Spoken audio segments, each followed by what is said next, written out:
From UFOs to psychic powers and government conspiracies, history is riddled with unexplained events. You can turn back now or learn the stuff they don't want you to know. A production of iHeartRadio.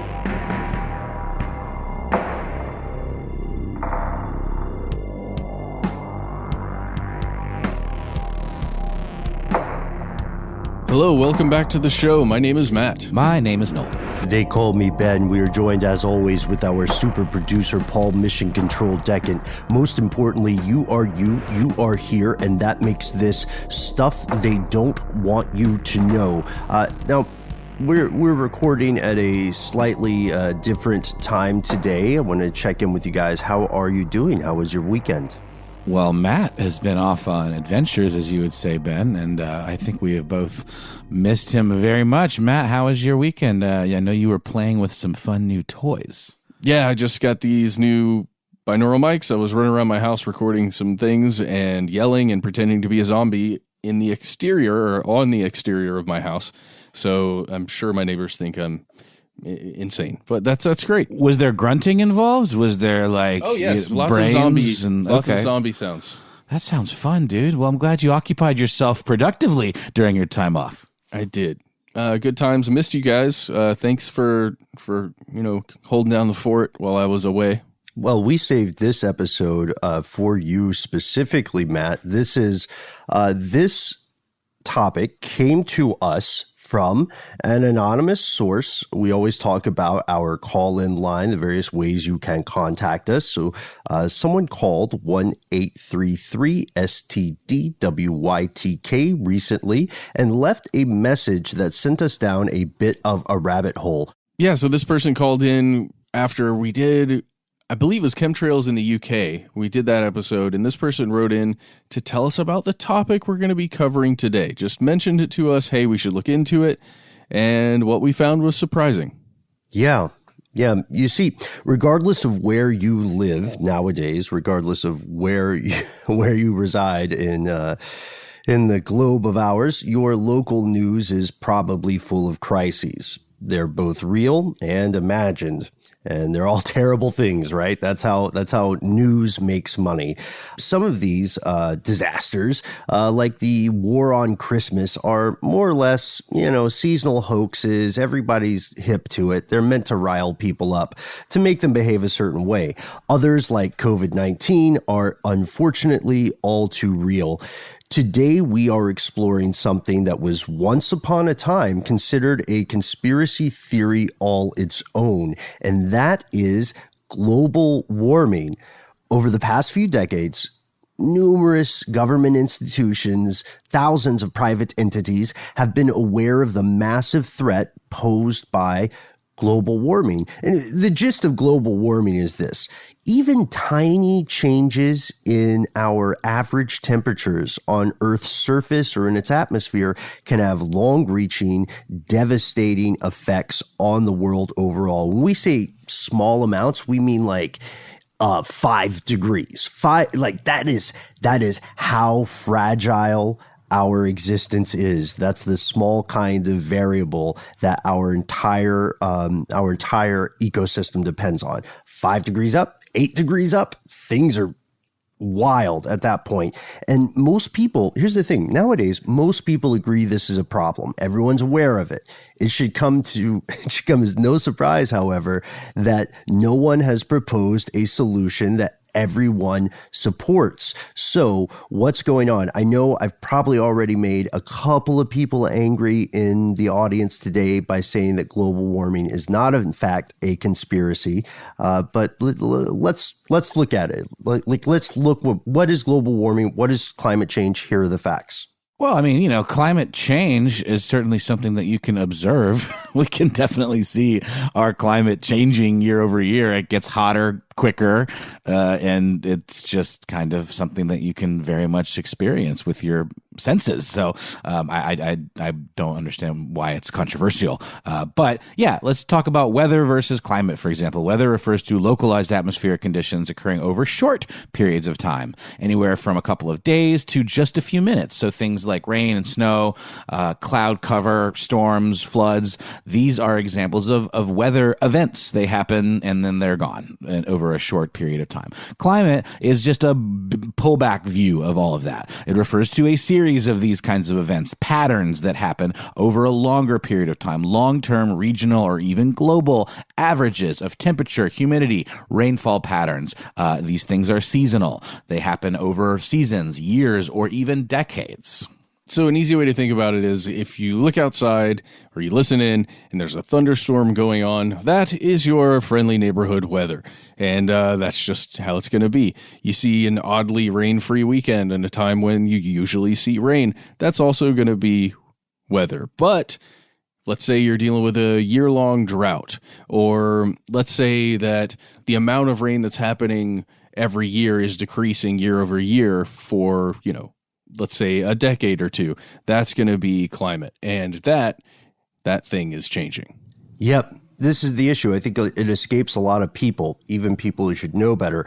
Climate change is the long-term change in the average weather patterns and the big patterns, the things that define Earth on a local, regional, and global climatic scale. Global warming is just that.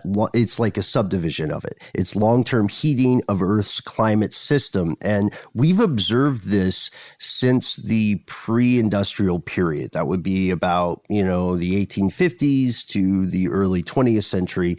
We've observed it due to human activities, mainly fossil fuel burning.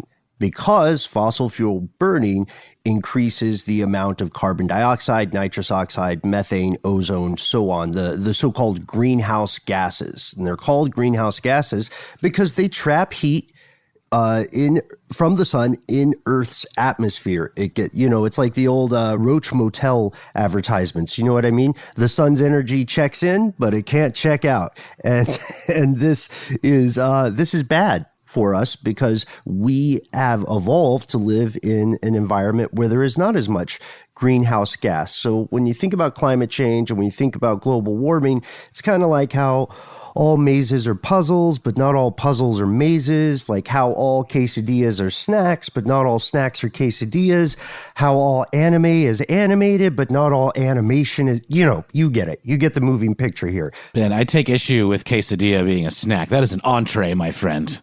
That is an entree. I don't know, man. I don't know. I'm working live. But agree to disagree then. So, Fair. I can eat like 2-3 quesadillas as a setting. I may have a problem. But but quesadillas aside, one of the most important differences between climate change and global warming is that climate change can occur naturally. And people don't mention this enough. It gets wrapped up in all these weird conspiracy theories.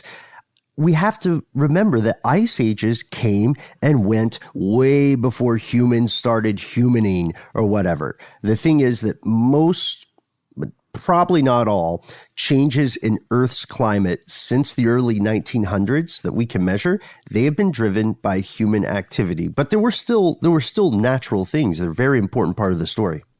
Well, isn't it also a matter, Ben, of, those ice ages that came and went naturally?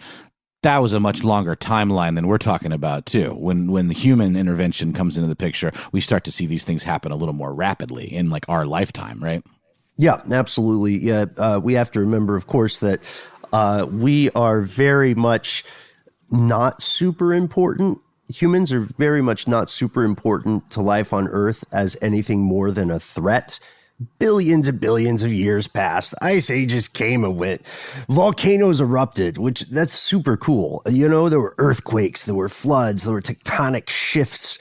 The continents were in different positions. And then we showed up basically very recently at the very end. Walking in like we own the place. But yeah, those natural changes are things like El Nino, La Nina, and so on, or changes in the sun's output, Earth's orbit, or one of the coolest, most metal examples, which would be giant volcanic eruptions.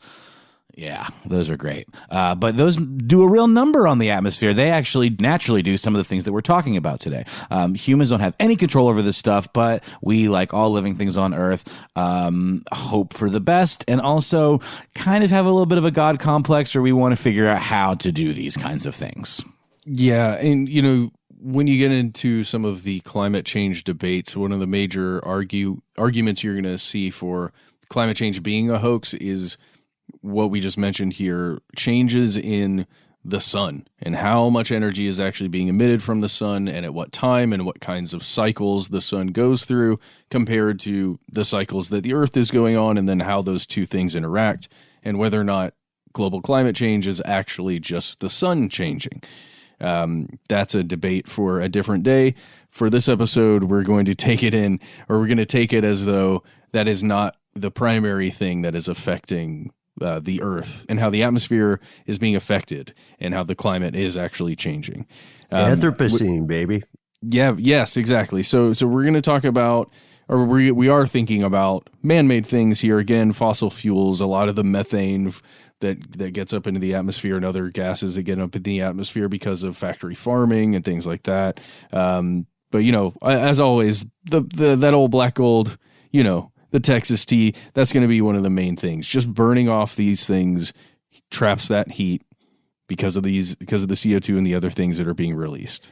And this is also, I don't think it's in the notes, but this is important.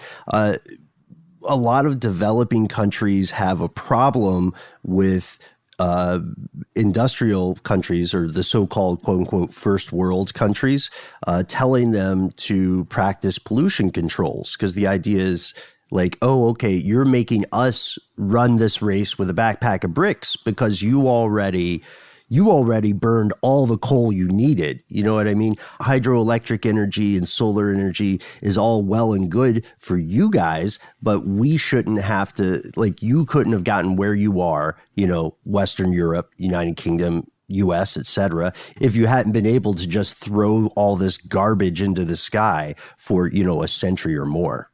Did you guys ever play the game Age of Empires? Yes. Was that sort of like a Sim City, but like with like civilization kind of, or no?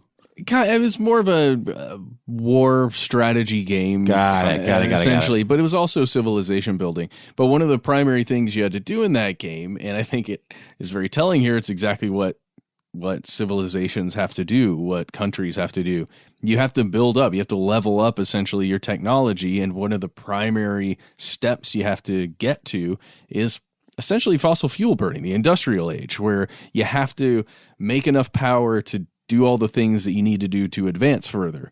And yeah, that's exactly what you're saying there, Ben. It's just if you remove that step by making countries and governments control exactly how much emissions they're allowed to put out there, then you're really you're going to handicap them. Yeah, it's like the same people who built their fortunes on these sorts of acts, right? This kind of energy are the same institutions that are telling other up-and-comers that they cannot play by the same rules. And is it hypocritical? Sure. Yes. But also our understanding as a species of the problem has changed. We know a lot more about what's going on. We just learned it a little too late. My nihilism is probably going to come to the forefront here because there are some consequences, right? We know very well the consequences. Science obeys no political party. Science obeys no religious ideology.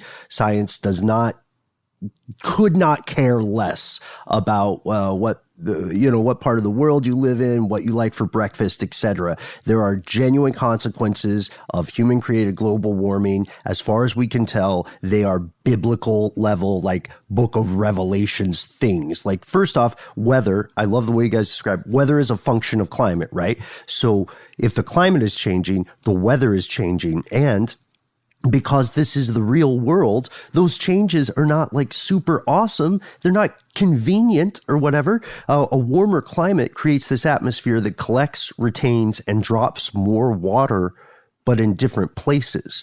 So wet areas are becoming wetter than they should be across, the year, monsoon season or so on. And dry areas are becoming drier than they should be. Floods in Bangladesh, pretty soon, like within your lifetime, there are going to be parts of the world that are uninhabitable because of record-breaking heat in the Middle East, for instance, or in Africa. There's just not enough AC for everybody. And some world governments seem to be pretending there is, but they have to know better. Weather and climate affect agriculture, food supplies. Woof. Everybody thought it was crazy for those MREs, but they last forever. Buy some.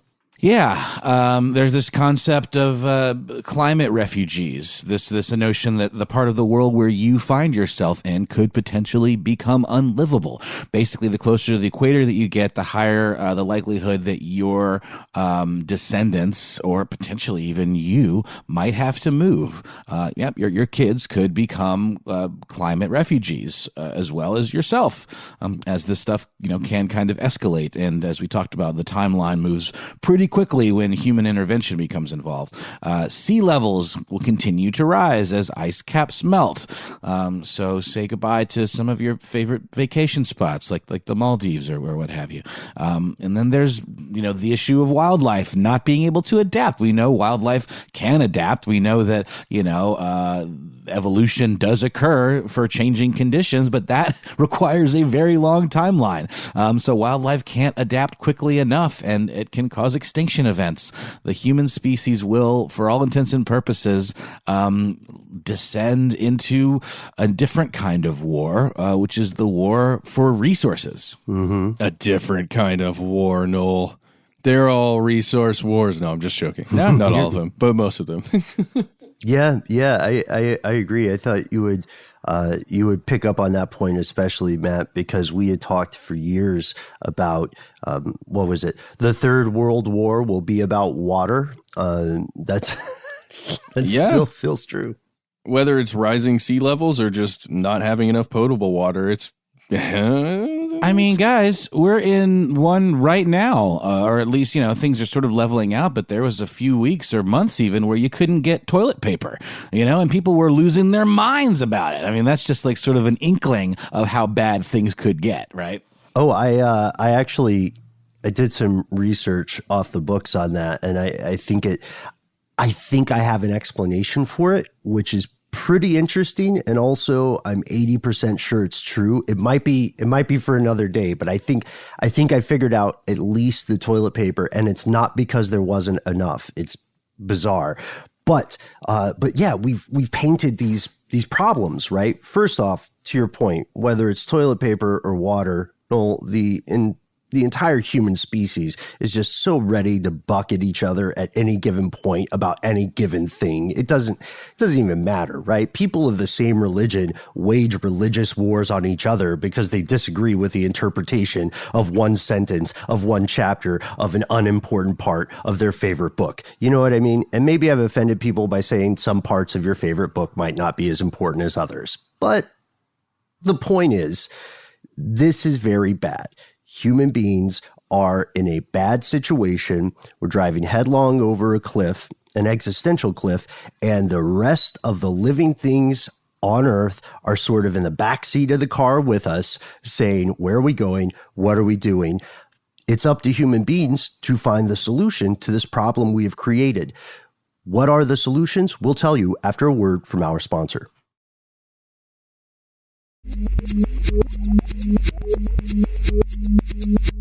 And we're back. So yes, in addition to creating tons of problems for every living thing on Earth, our human species has also created a couple of solutions. We've been in our writer's room, we got our whiteboard, we've been brainstorming. But first, and this is very important, don't let the various misleading discourses fool you. Don't let the people in mainstream news or the weird, Koch brothers funded documentaries. Don't let any of that fool you. The experts throughout the planet were pretty much universally on the same page about global warming and have been for decades. And when I say experts, I do mean governments, I do mean academics. I also mean oil companies like Exxon. Exxon knew about this. They knew global warming was real and that people were doing it way back in 1977, more than a decade before anybody else publicly cared about it. And they didn't tell anybody, Ben? They just kept this to themselves? To what end? Why wouldn't they tell everybody? Why wouldn't they just come screaming this, to the high heavens, Ben? Well, they were definitely screaming something to the public. Was it money? What were they screaming, Ben? Yeah, well, they spent some money on the studies. The studies were pretty conclusive. The internal memos confirmed that the executives talked about this and how real it was. And then they spent millions over the next few decades trying to fight any legislation because, you see, fighting global warming would affect the bottom line of a fossil fuel company. Yeah, that's right. And we actually interviewed Amy Westervelt, who makes a podcast called Drilled. We did that last year in 2019, and we went over in great detail what these companies knew, when they learned it. And if you want to check that episode out, please go do it now. But one of the major things to remember here, Ben, one of the videos we were watching in research for this was a Stanford University professor, David Keith, and he was speaking about the 1964 academic papers that were coming out where they're discussing, hey guys, there seems to be an issue here, just raising their hands, and just saying, hey, maybe we should start thinking about ways we can prevent the Earth from warming up too much, because it looks like we might be having an effect. So yeah, it's still a jump from 64 to 77 or so, but 77 is pretty early to be aware of the problem. Everybody knew it was a real conspiracy. It was not a conspiracy theory. It's just like those senators who were doing insider trading and dumping all their stocks while they were telling people not to worry about the quote unquote so-called pandemic, right? The oil companies were doing the same thing. The point is, we could have had a much, much earlier head start. Current proposed solutions for global warming include things like a carbon tax. This is something that people who read The Economist, for instance, would really enjoy. The gist is that we make countries or companies pay a premium somehow for their carbon emissions or fossil fuels. Now, you can see, of course, how the developing world would say this is massively unfair. This is, victimizing the impoverished geopolitically, because it is. in terms of development, it's not a perfect solution. And also, companies and entities that are at the top, the ones that rule the rest, don't tend to pay taxes anyway. Not really. Yeah. Well, the other major issue here is that other actions have to be taken rather than just, monetary incentivizing and paying, like having to pay more money if you're going to essentially put carbon dioxide into the atmosphere, because now it's inevitable that warming is going to happen, and it has been for quite a while now. We have to find ways to actually cool it down or prevent the warming or get stuff out of the atmosphere. We have to go to more drastic measures now, and they are not easy. Yeah, we've been incentivizing alternative energy, right? And one thing that's interesting, the world is recovering right now because people are flying less, they're traveling less, we're producing fewer things. This is actually a record-breaking year for alternative energy in a couple of places in Western Europe. Like, there are a couple of countries that have gone completely free from coal or have drastically reduced their usage of it. But to your point, Matt, even taxing people for fossil fuels, even making it cheaper for them to use solar, geothermal, hydroelectric energy, that's still not enough. And so the question is, what if we tried something else? Because there's another answer here. Just maybe. Remember those epic, giant volcanic eruptions? What if we could just sort of, do that? Here's where it gets crazy. Yeah, well, the reason why we would want to do that is because it actually has a cooling effect, a measurable cooling effect, anytime a giant volcano explodes. So the mimicking that we're talking about here, it's a thing, it's real, it's a proposed solution or part of a proposed solution to global climate change, and it's called stratospheric aerosol injection. Oh boy. It's certainly... Well, let's say at this point it is a theoretical solution, but it is a geoengineering technique that could possibly happen in the near future, and a way to combat man-made temperature rise on planet Earth. Right. Like geoengineering is sort of a blanket term for things like that could include everything from cloud seeding, this notion of, changing the weather through science. And this is just, one of numerous techniques and technologies, some more theoretical than others. But this one does seem to be something that could absolutely be implemented. And so geoengineering, in terms of cooling the Earth's temperatures, there's two kind of big paths that you could go down. The first would be this concept of sucking up all of the kind of scattered CO2 particles and greenhouse gases that are already in the atmosphere, sort of hoovering them up. And then the second would be solar radiation management, i.e., affecting the way the sun's rays interact with the atmosphere. And that is absolutely where SAI comes in. And SAI stands for Stratospheric Aerosol Injection. Not the catchiest of terms. It sounds a little technical, and it should, because it is. But it's pretty wild, okay? Are we talking about impersonating volcanoes? Yes, kind of. But walk with us here. Let us finish the pitch. What if we took a ton of balloons, right? Or airships or drones or planes or, missiles? Why not? Artillery. And we just sent them up into the stratosphere to release sulfates into the air. To the point about cloud seeding, this is similar to the stuff that the government of China and the government of the United States, as well as the government of the United Kingdom, have all done in the past. With cloud seeding, you disperse, I believe it's silver iodide, and the idea is that it will attract moisture droplets so you can form clouds. Cloud seeding is all about forming clouds. Orgone energy is all about busting clouds. You can check out both of those episodes for more information. But we would be doing this on a much larger scale. And a much higher scale. Yeah, literally. To what you were saying earlier, Matt, volcanoes do this naturally. When they erupt, they shoot tons of aerosol particles into the air, and they create something that is known as global dimming. The particles released by volcanoes, if the volcano is large enough, for a time, they run a sort of scrimmage line, a filter between the Earth's surface and the sun. They reduce the amount of light and heat that enters the atmosphere. So you can see the logic start to form here, right?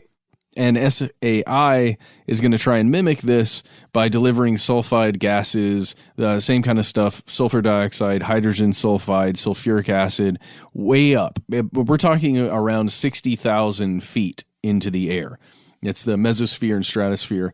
And we currently don't, we're going to talk about this, but there's no real good way to do that at 60,000 feet right now. We'll get into that. But the research shows that if we could do this effectively and enough, this would, or could at least, counter changes to temperature, as well as temperatures in the oceans, change the water temperature back to a place where animals could live, instead of just die with the ocean acidification and all the other things that are happening. And here's the other thing too. it's not like this would be a crazy slow process. You shoot all this stuff up into the stratosphere and then you got to wait and wait and wait. No, it would happen pretty quickly if we did it right. So you're saying we should pump sulfuric acid up into the sky? Is that what I'm getting here? Yeah, not you like the you. I mean the you of science or whoever's saying this. That sounds like there could be some issues. We're gonna blot out the sun, Noel. So why haven't we done it, right? That's the question. Why haven't we? I don't know about you guys. I'm sold. Why haven't we just shot a ton of sulfur dioxide, SO2, hydrogen sulfide, sulfuric acid into the sky? I mean, God knows we're putting out plenty of pollution as it is. What's a little more? Let's answer that question, because spoiler alert, it turns out there are some issues with stratospheric aerosol injection, and we'll explore them after a word from our sponsors.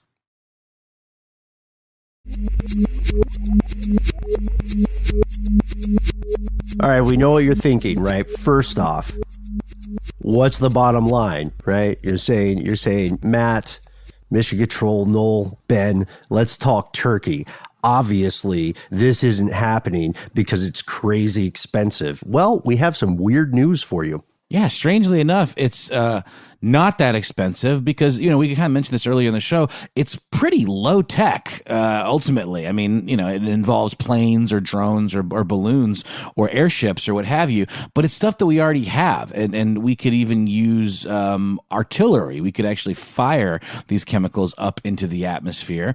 The chemicals are super easy to obtain, so that's not really an issue at all. I think I saw some, I mean, it's not like this has been like, spreadsheeted out exactly yet, but I saw somewhere it would only be in the handful of billions of dollars, not like the trillions. It would definitely be costly in terms of like, you or I money, but in terms of government, big brother money, it's kind of a drop in the bucket. Well, okay, maybe my understanding is off here.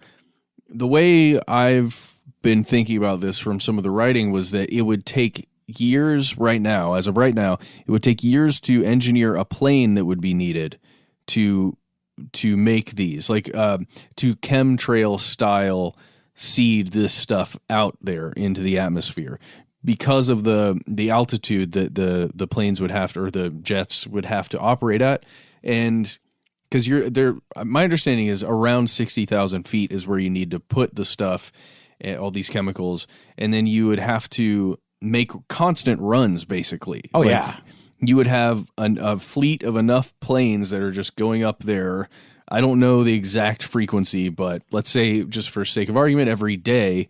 And they would also have to carry enough of a payload at 60,000 feet to actually make it worth the trip. Well, and I don't mean to imply that it would be like, yes, we're ready to roll with this yesterday. But I mean, the basis of the technology exists. It would obviously require some retrofitting. So, you'd end up with some kind of hybrid vehicle somewhere between a regular plane and like a spacecraft, because it would need to have some of those protections to be able to go to that altitude. But the chemicals are available, the technology, the basis of it, we don't have to reinvent the wheel. We just kind of have to improve it a little bit to make it happen. One thing that I think is this is something where I'd love to hear from you, fellow conspiracy realists.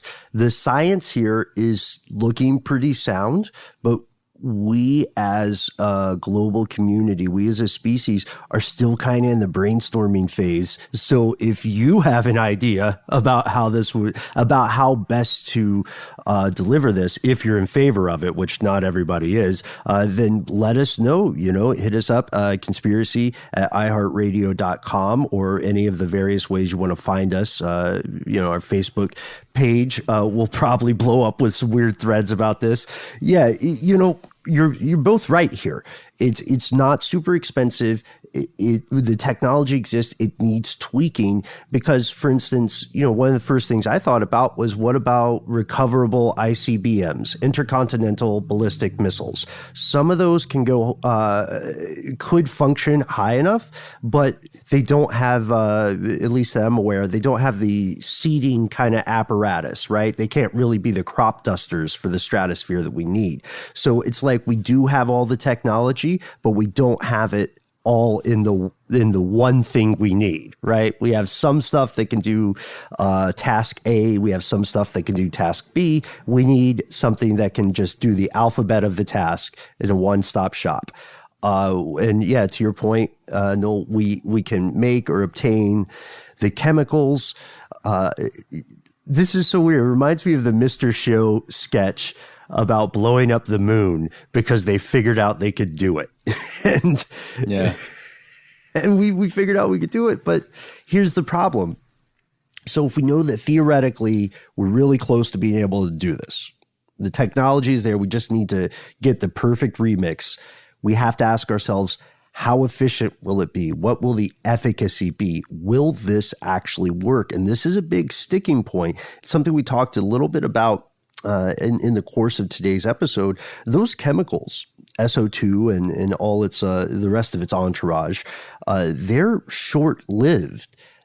And that's a good thing for the bulk of human history, because that's the reason that a volcanic eruption, even a massive one, doesn't put us out of the game forever. That's the reason why we're not living in some horrible, a different kind of horrible situation. The aerosol chemicals there can only be where we really need them to be for a couple of weeks, maybe 1 or 2 months. And we would have to be, and that's if we're 100% certain that the particles are the right size. That makes a huge difference. And that's also why we would have to institute a program. So like that number 18 billion is kind of a watermark we hear as a get started.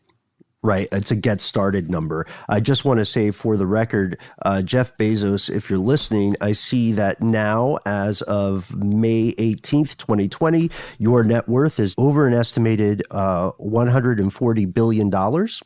And if we call this kind of earth saving Bond villain working for good project $20 billion, then that means you, Jeff, alone can do this 7 times. You can attempt to save the world in this way 7 times.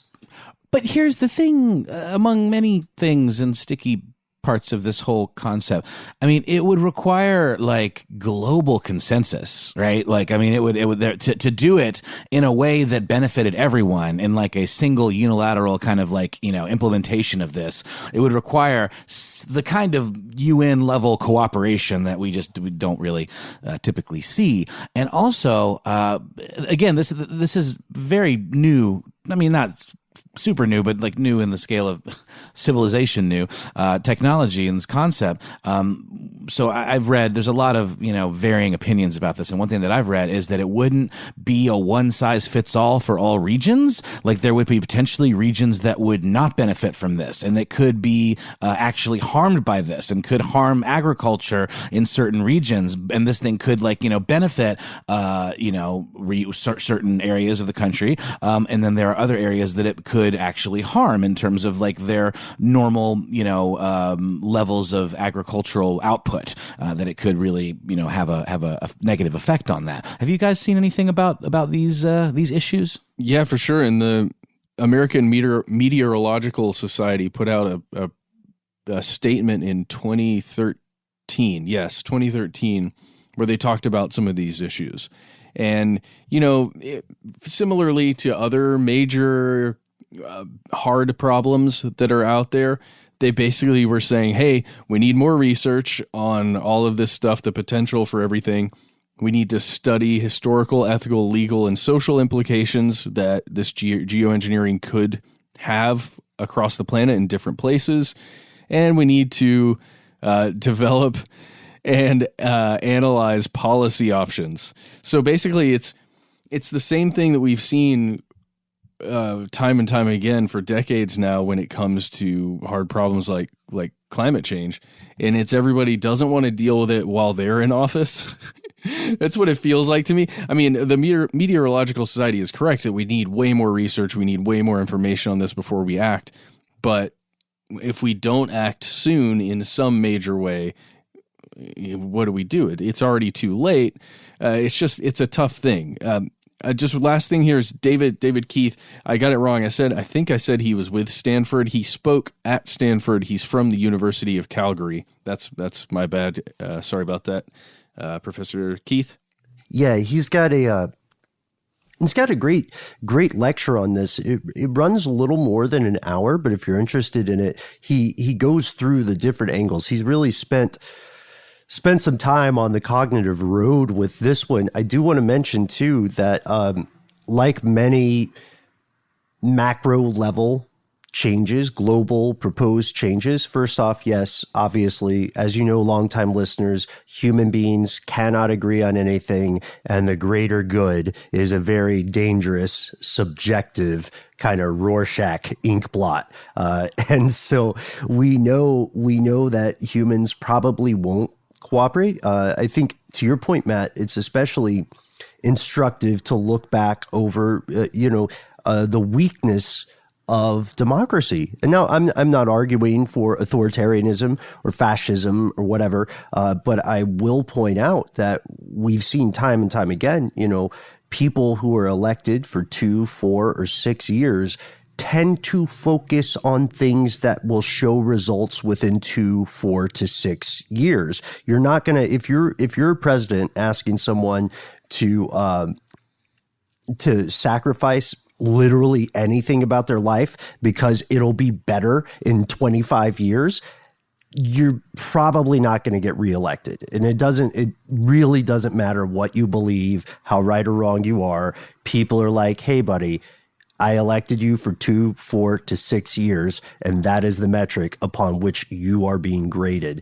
We're just, as humans, we just suck at this kind of stuff. So I don't even think it's corporations necessarily being insidious.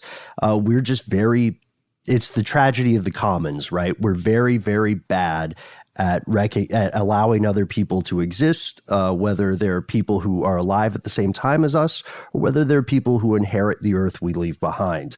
And that's like, that goes across the board. I'm sorry. There's not a person alive who doesn't have a problem with that. Is the solution then some kind of world government, some kind of AI that says, hey, look, we know that this is going to hurt people in parts of the world. Specifically, we know this is going to hurt some very disadvantaged people who don't have the infrastructure or the technology to deal with the famine that we would be creating. We would be creating this. We know that volcanic eruptions have been linked to famine in the 1990s because of that global dimming. The crops don't grow. And this is just going to exacerbate the horrific living conditions for some people who are already living in dire straits right now without any SAI. And volcanic eruptions, leading to famine are just one example of the deleterious side effects that would occur. The thing about this is we're shooting stuff into the atmosphere, and that stuff, even if it's very tiny, is still at the whims of gravity. That means that these particles, depending on how they are distributed or dispersed, could return to Earth's surface. And if they do, they can worsen existing medical conditions. If you have asthma, you want to stay away from these chemicals. But imagine if they just start raining down on you. And then, it's all about placement. It could be good for us for a little while if we get the right size particles in the right place. But if we put them in the wrong place, like if we put them in stratospheric clouds at Earth's poles, they could damage the ozone layer, which has been having a hard time lately in general. And not to mention that it could potentially reduce global rainfall. around the world, especially in the summer when you've got these monsoon seasons. And there's some pretty solid scientific evidence that links volcanic eruption to famine in Ethiopia in the 90s. So maybe not the best move to, approximate the effects of tons of volcanic explosions, because who knows what the side effects could be. It really does feel like, the way things are kind of fast-tracked through like FDA approval. And then all of a sudden we realize what the side effects are once it's actually out there in the world. And it's kind of hard to put those badgers back in those bags. So I don't know. I always am concerned with, let's just give it a try. Let's just shoot it up there and see what happens. I feel like there definitely needs to be more research. What we need is a giant vacuum that just sucks all the CO2 up, or it needs to be an ionized pole of some sorts that is attached to a plane that goes to 60,000 feet and just gets all the CO2. Like a shop vac. Whoop. Never mind. Suck it, remember, from The Office? Never mind. I do remember. Okay, good. And, you can't deny that this SAI or any of this geoengineering stuff is really just a Band-Aid and is just kind of a quick fix so that we don't have to think on a longer timeline, which, governments and governments specifically, Ben, to your point, have proven pretty incapable of doing. I mean, even the current situation we find ourselves in with COVID-19, we see the government just kind of like wringing their hands and pulling their hair out with even attempting to think about things more than 2 weeks out in the future. I mean, it just seems, absolutely mind-boggling to think about something on as long a timeline as climate change requires. And it's why you start getting, this rhetoric around the idea that it's not real, that it's some kind of hoax, and it really is just kind of an excuse to not do anything about it. And that is exactly what this technology would be, is an excuse to not do anything about it. I like that phrase. Yeah. Yeah, it's a new space age way of kicking the can down the road, huh? So it's interesting too, because what we're telling you is that despite all of the people who have poo-pooed the idea of chemtrails or said, I am a skeptic, chemtrails do not exist. This is our, second episode in a few months proving that things like chemtrails are very much in the front of the mind of certain areas of the scientific community. This is a chemtrail proposal, essentially. And, Matt, I cannot read your mind because we are recording virtually here. But I was thinking of you during the research for this, and I have to ask you, does this not sound just a little bit like what humans did in the AI battle that precedes the events of the Matrix? They blot out the sun? Yes, it sounds exactly like that. In fact, in that movie, they blot out the sun because all the machines use solar energy, right? That's the whole concept there. In our case, we're just trying to blot out the sun to make it a little less hot, just a little bit. Yeah, but when they do that in the Matrix, don't the machines adapt and figure out how to harvest energy from human spines and brains? Yes. We become the batteries. Isn't it just like a Band-Aid that creates a much, much worse situation? Not to put too fine a point on it. Now, as large as an impact as that movie had on me, it is just a movie, guys. But it feels like maybe a bad call because it made most of the surface of the earth uninhabitable to humans. Because it got out of hand, essentially, I'm imagining. Or, well, no. In that movie, it was an extreme case, right? Where they actually wanted to do all the giant volcano explosions to blot out the sun. In our case, we're trying to do a moderate number of giant volcanic explosions controlled over time through aerosol injection. So really, guys, there's nothing to worry about. We're fine. We should just do it. Why not? You know what I mean? Yippee-ki-yay, right? Let's hop on the bomb and Dr. Strangelove it down into fame. Guys, if I may just do a little sarcasm alert here. Sarcasm alert. Please do not read the things Ben and Matt just said as them speaking their hearts. That is all. Correct. But there's also, well, to an extent at least, but there's also like, there seems like there could be something here. We just don't know enough yet. I would say in my gut says it feels like a bad idea, but we have to do something. And maybe this is one way to at least attempt to tackle the problem.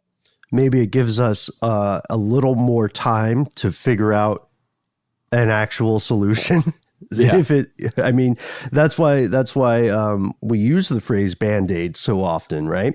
The idea is that if all things go well, which they never do, we will be able to fix something. We'll be able to find a permanent solution, or at least give our species and life on Earth here a chance to move beyond this planet into the stars, or different dimensions, etc. But moving into the stars is ultimately the goal of life on Earth, right? That's what we've been kind of working for. That's our big next season if we survive. One note on this: experts believe that if we do practice stratospheric aerosol injections, it will affect the color of the sky. It won't darken it the way that the humans in the Matrix did.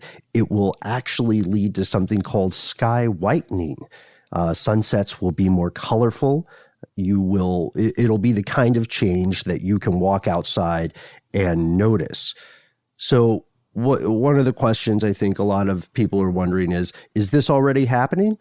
Good news, maybe not yet. We would probably know whether this is the case if it was, because there would be visible changes.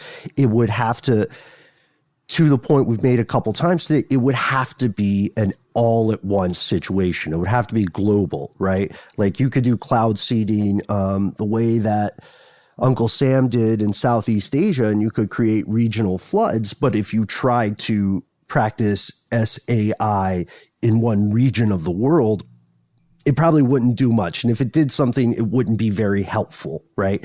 So that's the even bigger question. Should we do this?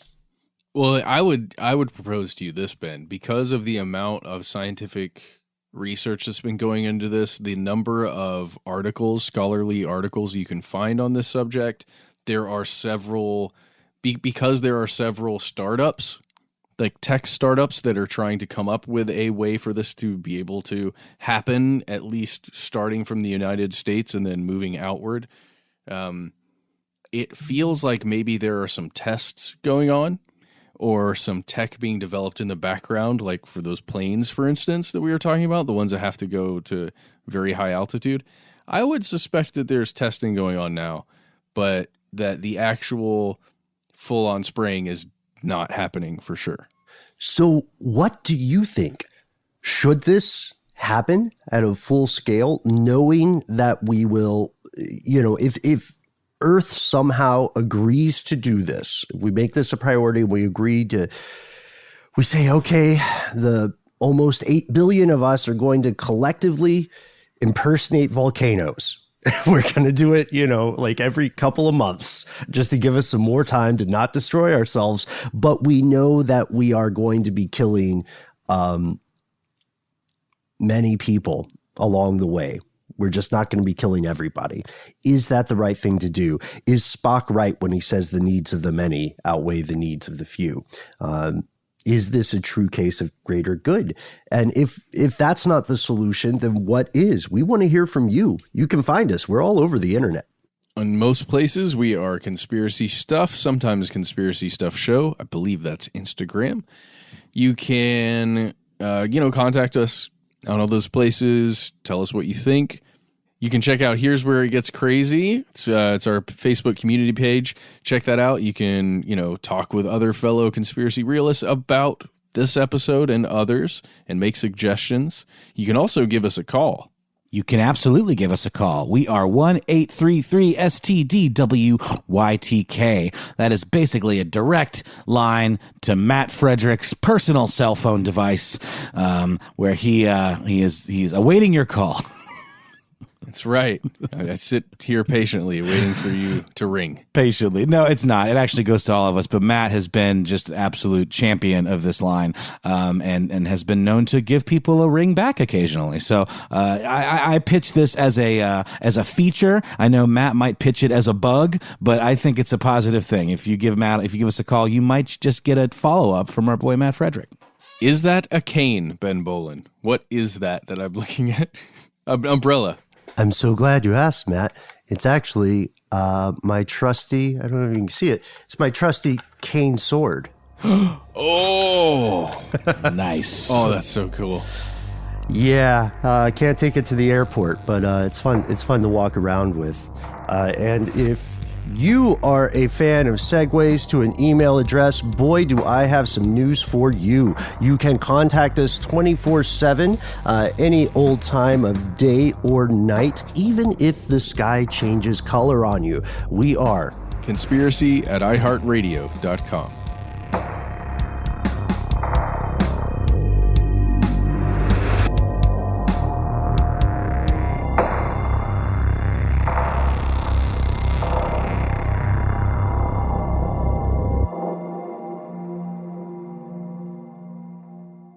Stuff They Don't Want You to Know is a production of iHeartRadio. For more podcasts from iHeartRadio, visit the iHeartRadio app, Apple Podcasts, or wherever you listen to your favorite shows.